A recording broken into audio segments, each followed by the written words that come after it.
Hi, welcome to Life with Sala YouTube channel. ඔන්න ඉතින් අදත් vlog එකක් අරගෙන ආවා අලුතෙන් ඔයාලට බලන්න. ගිය පාර වීඩියෝ එකේදී ඔයාලට මතක නම් මම කිව්වා ලොකේෂන් බලන්න යනවා, ටිකක් ලොකු වැඩකට අත ගහලා ඉන්නේ වගේ දේවල්. ඉතින් අන්නේ වැඩේ එක පියවරක් තමයි මම ඔයාලට පෙන්වන්නේ. ඉතින් ගේ හෙයා වැඩ දැකලා තිබ්බට බියුටි වැඩ දැකලා නැහැ නේද? ඉතින් ඔන්න මම ඒ වගේ වැඩකුත් මේ vlog එක හරහා ඔයාලට ගෙන ආවා.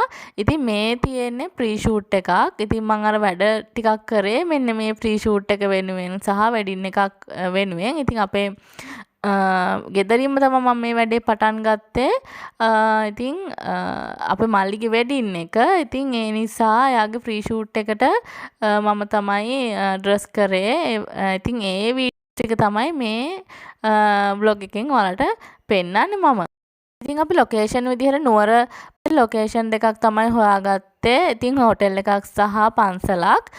ඉතින් පළවෙනි ෂූට් එක විදිහට අපි මේ විදිහට ෆ්‍රොක් එකක් ඇඳලා එහෙම තමයි ෂූට් එක කරේ. ඊට පස්සේ දෙවෙනි ෂූට් එක විදිහට අපි කරේ ටැමිල් වයිබ් එකක් එන විදිහට ටැමිල් ෂූට් එකක්. ඉතින් ඔන්න ඔය විදිහට ෂූට් දෙකක් අපි කරා. ඉතින් මේ වීඩියෝස් ටිකක් ඔයාලට අඳුරි වගේ පේන්නේ මොකද දන්නවද? අපි මේ වීඩියෝස් ටික මම ගත්තේ උදේ පාන්දර 6ට විතර. ඒකයි මේ අඳුරු ගතිය තියෙන්නේ. තාම එළිය වැටිගෙන එන ගමන් නිසා.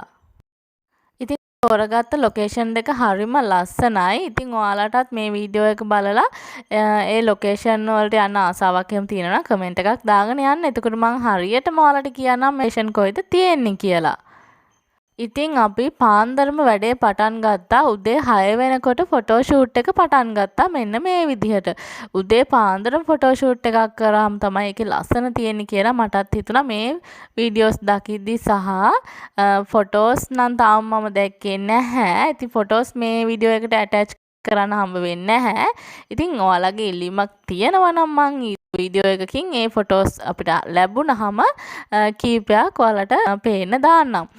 ඉතින් ඔයාලට ඒ ෆොටෝස් බලන්න ආසාවක් තියෙනවා. ඒ කියන්නේ ආසාවෙන් ඉන්නවා නම් ඔයගොල්ලෝ මට කමෙන්ට් එකක් දාන්න. එතකොට මම මේ ෆොටෝස් ඔයාලත් එක්ක ෂෙයා කරගන්නම්. කොහොමත් අනිත් සෝෂල් මීඩියා වල නම් ෂෙයා කරනවා Facebook එකේම. ඉතින් YouTube දාන්න ඕන නම් ඔයාලා මට කමෙන්ට් එකක් දාන්න. ඉතින් මේ පේන ඔයාලට මේ ටැමිල් වයිබ් එකට කරන ෂූට් එකක ඩ්‍රෙස් කරන අවස්ථාව. ඉතින් අපි අර පළවෙනි ෂූට් එක ඉවර කළා. එතන හොටෙල් එකෙන්ම දෙවෙනි ෂූට් එකට අවශ්‍ය කරන ඇඳුම් ඒවා ඔක්කොම ඇඳලා මේකප් කරලා තමයි යන්න මේ ලෑස්ති වෙන්නේ. එතකොට කෙලින්ම ලොකේෂන් එකට ගිහිල්ලා ෂූට් එක කරන්න පහසු වෙන නිසා. ඉතින් කාලය කළමනාකරණය කර ගැනීමත් මේ ෆ්‍රී ෂූට් එකක් කරනකොට ඉතාමත් වැදගත් වෙනවා. ඉතින් ඔයාලා වෙඩින් එකක් ගන්න ආසාවෙන් ඉන්නවා නම් එතකොට කලින් ප්‍රී ෂූට් එක කරනවානේ. ඉතින් එතකොට ලස්සනට ප්ලෑන් කරලා මේ විදිහට ඇඳුම් දෙකක් හෝ තුනක් පාවිච්චි කරලා ලොකේෂන් හරි විදිහට තෝරගෙන කරන්න පුළුවන්. ඉතින් මගේ හෙයා වැඩ වගේම ඔන්න බියුටි වැඩත් මම ඔයාලට පෙන්නුවා. තව මේකෙන් ඉවර වෙන්නේ නැහැ. තව වෙඩින් එක තියෙනවා. තව දේවල් තියෙනවා. ඉතින් ඒවත් මම vlog හරහා ඔයාලට ගේන්න බලාපොරොත්තු වෙමින් ඉන්නවා. ඉතින් ගොඩාක්ම හොඳම තවේ වීඩියෝ නම් මට ගන්න බැරි වුණා. මතක් වෙන වෙලාවට තමයි මම වීඩියෝ ගත්තේ. මොකද ඉතින් ෂූට් එකට ගියපුවාම ඉතින් වීඩියෝ කර කර ඉන්නත් අමාරුයිනේ. ඉතින් ඔයාලට ආසාවක් තියෙනවා නම් මේ වගේ ලස්සන ෆ්‍රී ෂූට් එකක් කරගන්න, ඒ වගේම ලස්සන වෙඩින් එකක ඩ්‍රෙසින් එකක් කරගන්න. ඔන්න ඉතින් මගේ